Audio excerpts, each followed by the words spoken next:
West Coast Bells. Hey, angels! It's your West Coast And it was Bells, and probably we're a back. weak ass BMW. And now you know it. We are.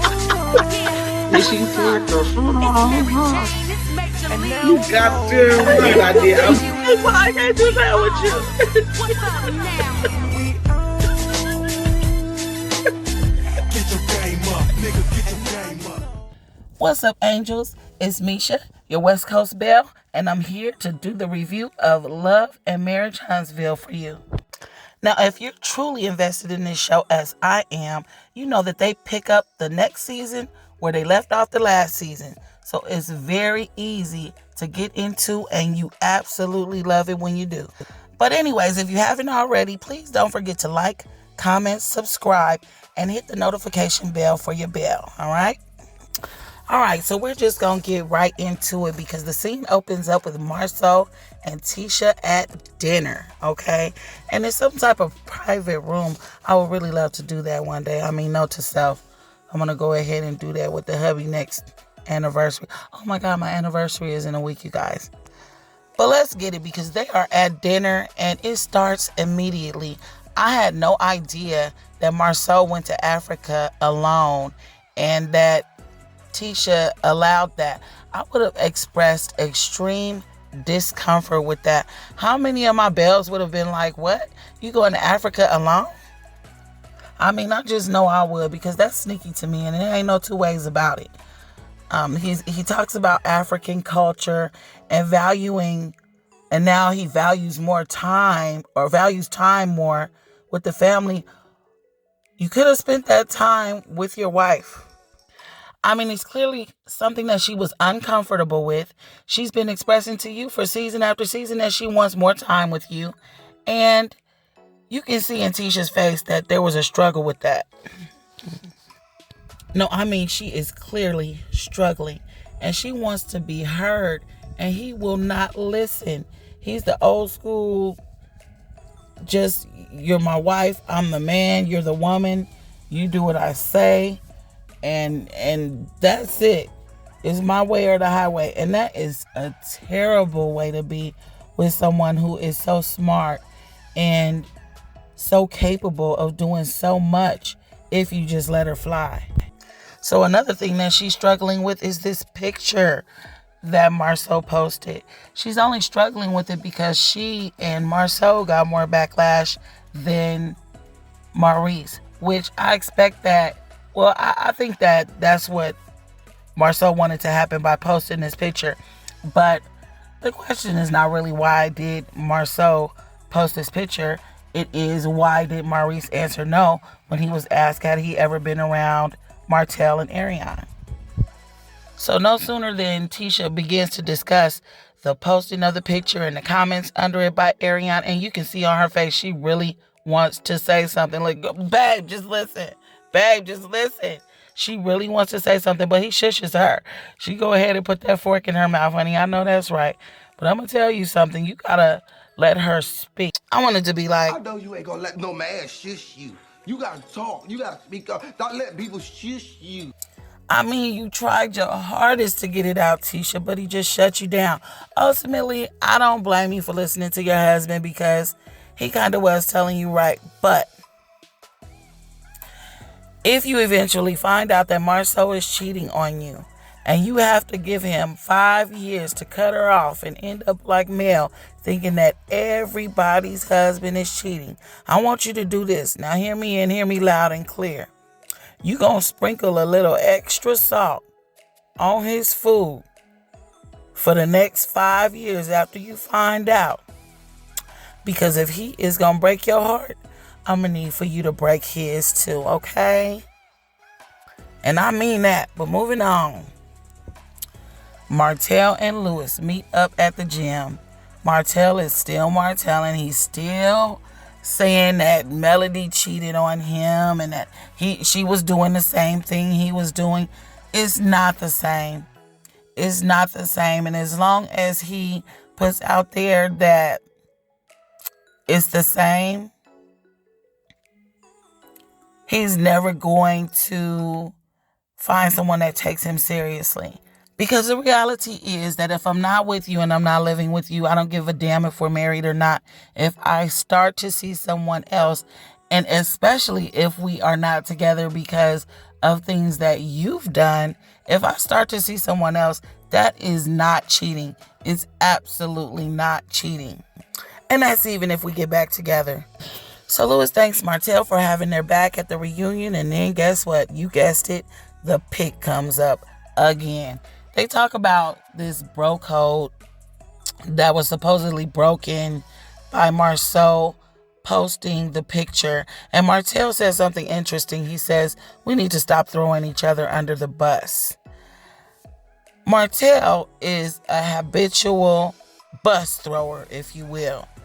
But he says, let's stop throwing each other under the bus. And Martell also says that he doesn't want Maurice and Kimmy's marriage to end over some BS. But he knows that he's controlling Ariane. He knows that he's instigating that crap. He knows that he is putting her up to everything that she does because she hasn't truly mentioned everything. And when I say everything, she hasn't truly mentioned everything that they talked about. She hasn't truly mentioned everything that she saw. She saw things even as a side chick. She saw things that the other wives didn't see. So good try, Martell. You're trying to look like the good guy. You're trying to look like an angel, if you will. And you're not. You haven't owned up to the things that you did. You have not taken accountability for your actions, period. It's like you're stuck in this world of the team of me. Like, I'm just going to start calling you Roscoe Jenkins. You're still hiding behind this girl and treating her like crap, like you don't want to be seen with her. Ugh. But moving on. Maurice and Kimmy. Kimmy gets a dog. Kimmy is truly struggling with what's going on right now. Kimmy is struggling.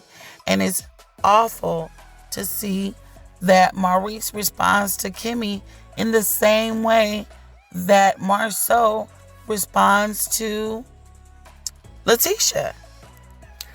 I mean, their feelings are being completely disregarded, and they know it, and they're uncomfortable with it, and they're struggling with it. You can see it by the looks on their faces just in the very first episode. They are struggling because they don't believe their husbands. They don't believe what the hell they said. Kimmy and Letitia don't believe you, Marsau and Maurice. So, of course, while Kimmy is talking to Reese, the pic comes up. The pic comes up, and because Reese didn't say that he was there, her antennas are up, and she wants to know, did he sleep with the linebacker? The linebacker that is not a false story.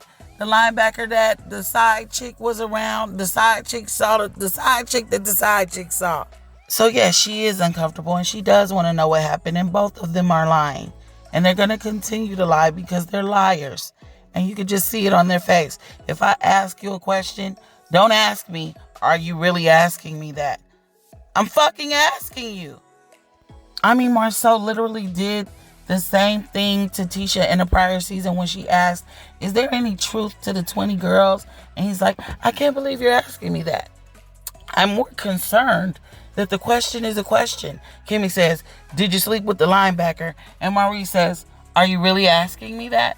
And Kimmy says yes or no. And he's like, no, because I wouldn't date a linebacker. Are you kidding? Maurice and Marsau, you're dealing with two very intelligent women. And if you don't start to treat them that way, you're going to lose them. And don't get me wrong. Maybe Maurice has a reason for wanting to keep quiet about what happened on the guys' trip in Atlanta. It's possible that he doesn't want his stepson and his son to know that he cheated on his now wife, who was then his girlfriend. It's possible that he doesn't want the world to view him that way. And I can understand that. especially if he doesn't intend on cheating in his marriage. If he believes that he wasn't cheating because he wasn't married, that's something totally different. You know, I'm not sure what their arrangement was or if they discussed whether or not they would be faithful during their dating period. But I know that, you know, most women expect that if you're dating me, I would like for you to just keep it exclusive, especially if we are exclusive. But moving on, honey, Letitia and Destiny meet up at the studio. And it was a time. And here's a sample of what Destiny is giving. Almost costing me my life. Said you was gonna love me unconditionally. Every time I close my eyes, I think of all the that you did to me. On 10, on 10. That's all I'm gonna give it.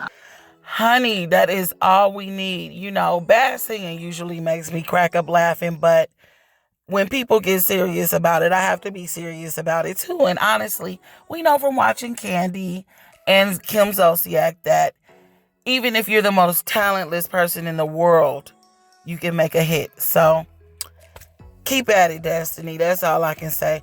And although Destiny is still beating around the bush about why she and LeBarry got a divorce, she was willing to open up a little bit about the things that she went through as a result of her divorce. And it was kind of odd to me that she ended up on welfare so soon after getting divorced. It screams out to me that either LeBarry is a deadbeat dad, or they were already on public assistance, or, you know, they're just not as affluent as the show would have had us believe. But I am for Destiny, and I do want her to win. So moving on, Kimmy and Melody meet up, and I thought it was really nice of Melody to reach out to Kimmy because she said that she's always reached out to her. It's kind of a thing where I'm reciprocating the energy that you've always given me.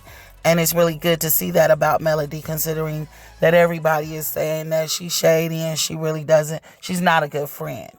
So that's really refreshing to see from Melody. And Melody is such a Southern belle. Just,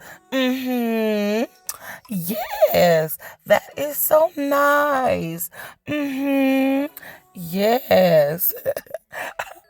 You just have to love the belle in her.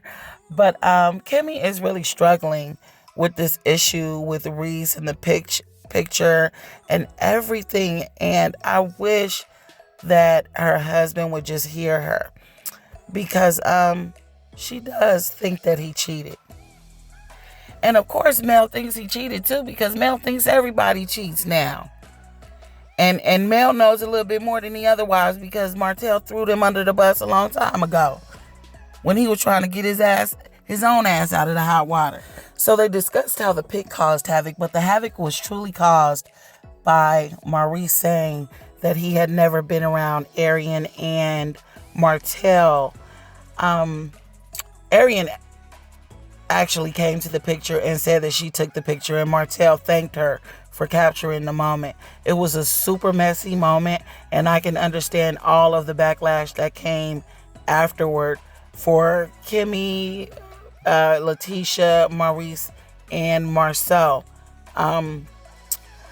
But we're going to see more about that throughout this season. It's going to continue to snowball. Trust me about that.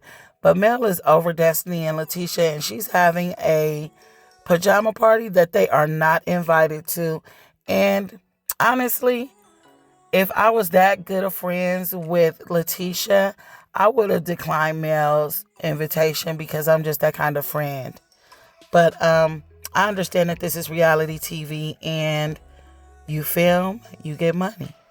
So moving on, honey, the Scotts have dinner. Kimmy gets right into it. And for me, this was a full circle moment, because a couple seasons back, or actually last season, Kimmy had the conversation with Kiki, who is Letitia's cousin, that she should have just answered a question truthfully as opposed to telling a lie. And because the same thing is happening with this pic, I believe that Maurice should have just answered the question truthfully instead of telling a lie. And it is kind of indicative of exactly what happened on that trip. Anyways, Marsau tries to explain it away, and his explanation is complete bull. He's like, it's funny to get in trouble with your wife, but I didn't know it was going to amount to all of this, and it's just not funny. And even though the question is why did Maurice answer the question untruthfully, Marsau still shouldn't have posted the pic. You know, you guys are brothers. I would never do my sister like that. I would never. Me and my sister ride to the end, okay? And Reese starts to go ahead and say, you know, I know a lot about this whole situation that I'm not saying. And you can tell by the looks on Marsau's face that he's like, dude, I know that you are not about to say what I think you're about to say. And the episode ends with Reese saying that, and it ends with those looks on Marsau's face. So I can only imagine the things that are going to begin to come out, because the looks were priceless, okay? And it's obvious that not only Marsau, but Maurice is also hiding something. But as sure as the sky is blue, honey, this is reality TV, and it will all come to light. Whatever's in the dark will all come to light. And guess who's going to be here for it? Your West Coast Belle. And that's all I have for you guys today. I know I came late with this review, but I am going to be more on top of these reviews because I want you guys to get my review before everybody else. So you can see that I'm not saying just things that I heard everybody else say. And these are all my own actual views and thoughts. So for more videos like this, don't forget to like, comment, subscribe, and hit the notification bell for your bell. West Coast Bells. Hey, Angels, it's your West Coast And it was Belle. probably a weak ass BMW. Now you know it. We all Did she smart the and now You got to right idea. Why I can't do that with you? What's up now?